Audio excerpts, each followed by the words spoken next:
Halo, selamat siang. Jumpa lagi dengan saya Lisahu.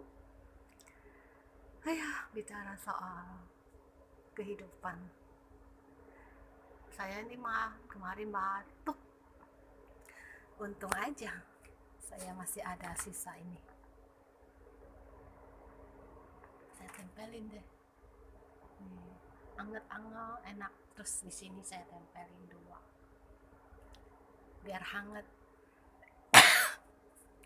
Jadi batuknya bisa berkurang sedikit. Nggak kayak tadi gatal-gatal. Saya cemil-cemil makan goreng-goreng, kurang minum, jadinya batuk deh. Hangat, enak. Udah pakai ini. Ada yang belum punya Koyo Atomi, jangan lupa nyetok di rumah ya.